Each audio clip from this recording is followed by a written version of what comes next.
ছাত্র জনতার অভ্যুত্থানের পর ভৈরবে অনুপ্রবেশকারী ঠেকাতে হিমশিম খাচ্ছে বিএনপি। সুবিধাবাদী অনেকেই দলীয় নেতাকর্মীদের ওপর ভর করে দলে ভিড়তে চাচ্ছেন। অভিযোগ আছে, অর্থের বিনিময়ে ইতোমধ্যেই দলে ভিড়েছেন কেউ কেউ। দলের কেন্দ্রীয় নেতাদের নির্দেশ, কোনোভাবেই যাতে সুবিধাবাদীরা দলে ভিড়তে না পারে, কিন্তু ভৈরবে সেই নির্দেশনা মানা হচ্ছে না। পদপদবীর লোভ না করে গত ১৫ বছর হরতাল, অবরোধ, বিক্ষোভ, মানববন্ধন সহ সব ধরনের কর্মসূচিতে সরব ছিল ভৈরব বিএনপি। এছাড়া জেল জুলুম ভোগ করে অনেকেই সীমাহীন ত্যাগ স্বীকার করেছেন। কিন্তু ৫ আগস্টের পর খোলস বদলে জনসভা সহ দলীয় কর্মসূচিতে অনেক অনুপ্রবেশকারী আসতে শুরু করেছে। এমনকি রাতের আঁধারে আর্থিক লেনদেনের মাধ্যমেও অনেক নতুন মুখ দলে জায়গা নেয়ার চেষ্টা চালাচ্ছে। ফলে নষ্ট হচ্ছে দলীয় ভাবমূর্তি ও শৃঙ্খলা। এত বছর যারা আমরা পরিশ্রম করে বা আন্দোলন সংগ্রাম করে এ পর্যন্ত আসছি, ইদারিং দেখা যাচ্ছে যে বিএনপির সাথে কিছু অনুপ্রবেশকারী বিভিন্ন দলের লোকজন আমাদের সাথে এসে বিএনপির ভাবমূর্তি নষ্ট করার জন্য অনেক চেষ্টা করতেছে। আমরা যারা বিএনপি করি, নেতাকর্মী ভাইয়েরা, আমরা এই অনুপ্রবেশকারীর হাত থেকে যাতে আমরা দূরে থাকতে পারি এবং তাদেরকে যাতে আমাদের সাথে নিয়ে না চলাফেরা করি।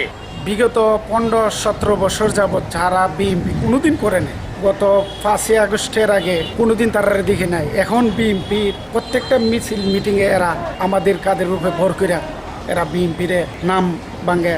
তারা এই দলে ঢুকে আমাদের দলকে বিপদগামী করবে এবং দলের যে ঐক্য নষ্ট করার পায়তারা করবে। অভিযোগ পাওয়ার পর বিষয়টির ওপর কড়া নজর রাখছেন সিনিয়র নেতারা। সুবিধাভোগীদের দলে ভেড়ার চেষ্টার কথা স্বীকার করে নিয়েছেন বিএনপির কেন্দ্রীয় কমিটির সাংগঠনিক সম্পাদক ও কিশোরগঞ্জ জেলা বিএনপির সভাপতি শরীফুল আলম। তিনি বলেন, দুঃসময়ের ত্যাগী নেতাকর্মীদের মূল্যায়ন করা হবে। আমাদের ৫ই আগস্টের স্বৈরাচার পতনের পর নতুন পরিস্থিতিতে নতুন বাংলাদেশে বর্তমানে জাতীয়তাবাদী দল বিএনপি আজকে জনগণ যে আশার সঞ্চার হয়েছে, আগামী দিনে যে ভোটের অধিকার ফিরে আসবে, সেই লক্ষ্যে জাতীয়তাবাদী দলের সকল পর্যায়ে নেতাকর্মী থেকে নিয়ে আমরা দেশনায়ক তারেক রহমানের নেতৃত্বে মানুষের আস্থার জায়গাটাকে তৈরি করার জন্য কাজ করে যাচ্ছি। ইনশাল্লাহ আমরা অনেকেই হয়তো লক্ষ্য করছেন যে পরিবর্তিত পরিস্থিতিতে বিভিন্ন দল থেকে অনেক অনুপ্রবেশকারী, অনেক নতুন নতুন লোক দলে ভিড়ার জন্য চেষ্টা করছি। আমাদের দলের ভারপ্রাপ্ত চেয়ারম্যান সাহেবের পক্ষ থেকে কঠোর নির্দেশ, এই অবস্থায় কোনো অবস্থাতেই কোনো অনুপ্রবেশকারী নতুন করে কোনো দল থেকে আমরা কোনো দলে যোগদানের কোনো নির্দেশনা নাই।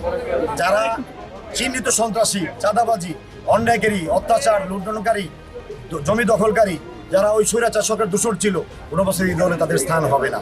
ইতিমধ্যেই আমরা অত্যন্ত সজাগ। আমাদের দলের যারা এগিয়ে নেতাকর্মী আছে, আন্দোলন সংগ্রামের রাজপথে ছিল, সবাইকে সাথে নিয়ে আমরা এই দেশের মানুষের ভোটের অধিকার ফিরিয়ে দেওয়া না হওয়া পর্যন্ত আমরা রাজপথে আছি, জনগণের সাথে আছি। বর্তমানে অন্তর্বর্তী সরকারের অবস্থান এবং কর্মকাণ্ডগুলোকে আমরা সহযোগিতা করে যাচ্ছি, প্রশাসনকে সহযোগিতা করে যাচ্ছি। অচিরেই বাংলাদেশে একটি সুষ্ঠু ভোটের মাধ্যমে গণতান্ত্রিক সরকার প্রতিষ্ঠা হবে ইনশাআল্লাহ। সুবিধাভোগী অনুপ্রবেশকারীদের বিষয়ে সতর্ক থেকে ত্যাগী ও নির্যাতিত নেতাকর্মীদের সঠিক মূল্যায়নের মধ্য দিয়ে জনগণের একনিষ্ঠ সেবক হয়ে কাজ করবে বিএনপি, এমনটাই প্রত্যাশা সর্বস্তরের নেতাকর্মীদের। সাইদ রহমান, কালের কণ্ঠ।